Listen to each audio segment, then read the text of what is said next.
one of the early groups to join the Mighty Eighth. They had some great dynamic leaders and some very good pilots that started off. But in those days of the early days of the Air War, crews are expected to fly 25 missions to complete a tour, and the 303rd went through some pretty tough days. And in October of 1943, at the pinnacle of the heavy air war fighting, the average life expectancy of an 8th Air Force crew that had to complete 25 missions was basically seven trips, 7 missions, and they were technically, as far as the odds were concerned, were gone. So Jack's dad was a pilot in the famous 303rd Bomb Squadron. Not to use any cuss words, but it's historical fact.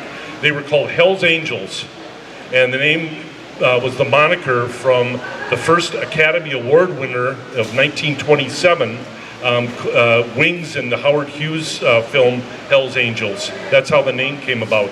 But anyway, I'll turn the microphone over to Jack, and let's hear a little bit about the history of his father. So Jack, go ahead, take us away.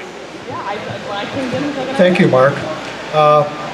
It's truly an honor for me to be here today, to be in the presence of all these military veterans. I'm very humbled and honored. It's truly a wonderful thing for me to be here, surrounded by all these true heroes. Thank you. Just to tell you a little bit about my dad, he grew up in Olivia, Minnesota, born in 1921, and after he got done with high school, he was in college at St. Thomas in St. Paul, and he was in the National Guard. And the summer of 1941, his group was called up, thinking, uh-oh, something's going on here. So anyway, his unit was called up, and the other units were called up in the southern states, and my dad's unit was sent to Kodiak, Alaska, thinking the Minnesota kids can handle the winters better than the southern kids. Southern kids went to the Philippines, and of course we know what happened in the Philippines with the fall of the Philippines and the Bataan Death March. So my dad said, I'm very thankful I grew up in Minnesota, otherwise I would have been in the Philippines. This is my dad, right here. The A2 jacket he has on is right here. This is the A2 jacket that he wore for 31 missions. He was 22, Navigator was 24. Most of the crew are 18, 19, 20-year-old kids. So anyway, his unit got called up and they were sent to Kodiak, Alaska. And of course, on December 7th, 1941, Japan attacked Pearl Harbor, and they got the word that, let's get ready, maybe the Japanese are going to attack Kodiak, Alaska. So anyway, I said, Dad, what was that like? He said it was chaos. Everybody was getting guns and getting their ammo and whatnot. And I said, well, what did you do? He said, well, my particular group, we were given a bucket of black paint and a brush, and we blacked out all the windows on the base. So in case somebody left a light on, the Japanese wouldn't see him and bomb the base. So he always used to kid, saying my claim to fame on Pearl Harbor Day was I blacked out windows at our base. So anyway, he applied for pilot school and was accepted and trained in California in single engine, and then also did twin engine there. Then he went to Hobbs, New Mexico to transition to the B-17s. That's where he met his crew. Then they went to Geiger Field up in Spokane, Washington, where they trained in the clouds and the fog, because that's the weather you're going to fly in England. They were sent down to Grand Island, Nebraska, where they picked up the B-17, flew across the country, and then went to up in Newfoundland. Gassed up in there for 3 days. The weather was bad over the North Atlantic, and so they had to wait until the weather cleared a little bit. They were briefed to break out of the clouds at about 10,000 feet. They flew at night with 2 other B-17s, and they didn't break out of the clouds until 24,000 feet. They were told that there's German ships in the North Atlantic that are out there waiting to shoot down B-17s that are going from Newfoundland to England. And sure enough, they're flying along, and all of a sudden these big orange flashes went off, said they're trying to shoot us down. So that was his introduction to combat. They flew all night, got into Ireland, and my dad said after flying all night, they were never so happy to see such beautiful green countryside in Nuts Corner, Ireland. So they landed there, got gassed up, went to Molesworth the next day and did some practice runs in their plane, and basically we're in school talking to other pilots and crew members, what's it like to be in combat. So they were cleared to fly, and they were told you're going to fly your first mission on December 24th, 1943. So about 3:30 in the morning of December 20th, the guy came in and said, Lieutenant Stoulil, you're flying today. My dad said, no, we're not flying till the 24th. He said, no, Lieutenant, you're flying today. The pilot on this one plane was too intoxicated from the night before. You're flying his plane. So they went to Bremen, and he said, I wasn't really scared. He said it was a big show. All these, trucks running around, gassing up the planes and putting ammo on board.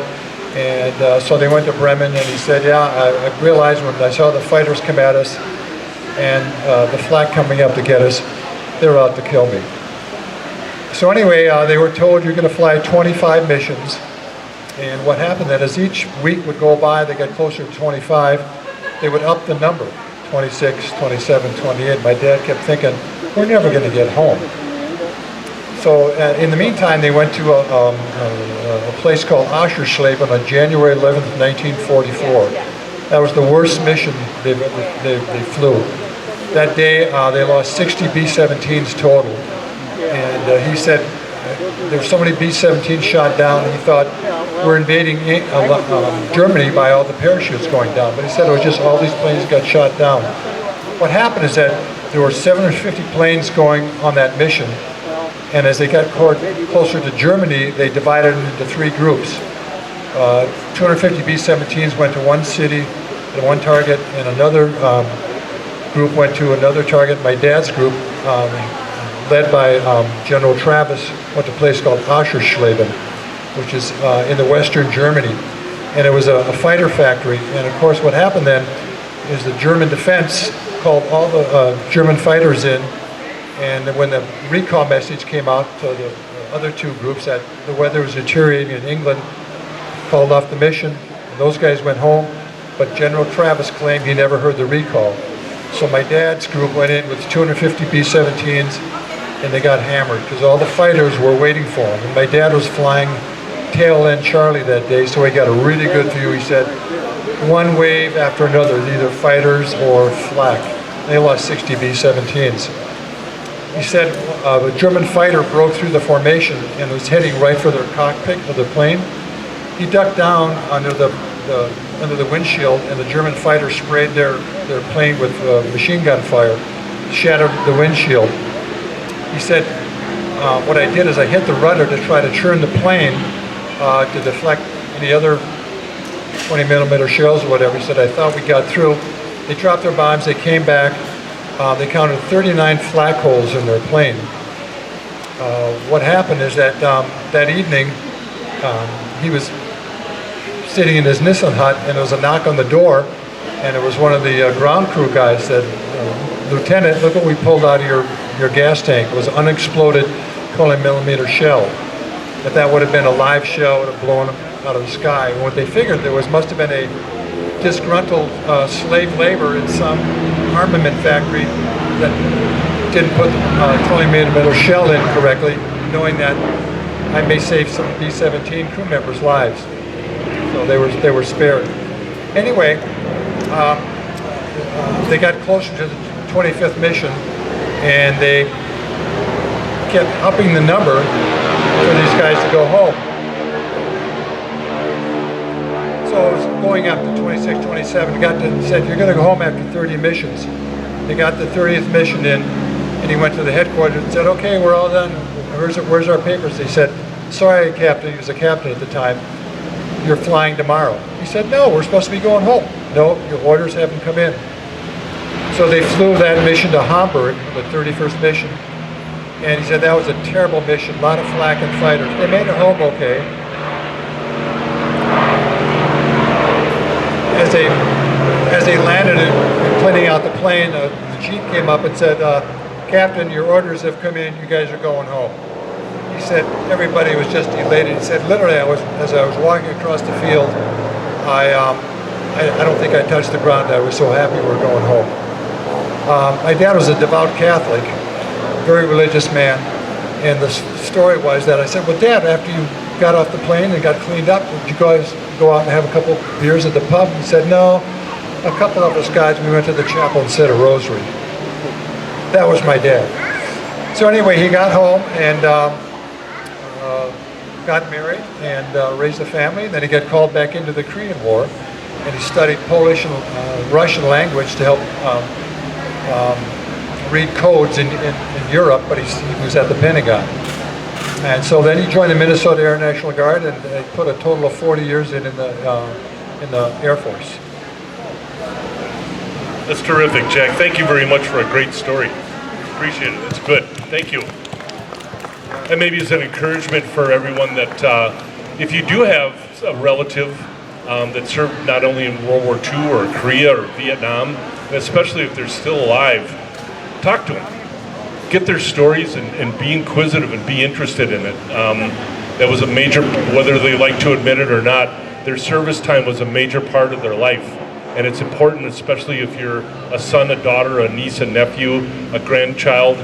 It's important that you understand what they did and what the courage and sacrifice to serve our country was all about. So it's great to have Jack here and to talk about his dad. So thank you so much for paying attention.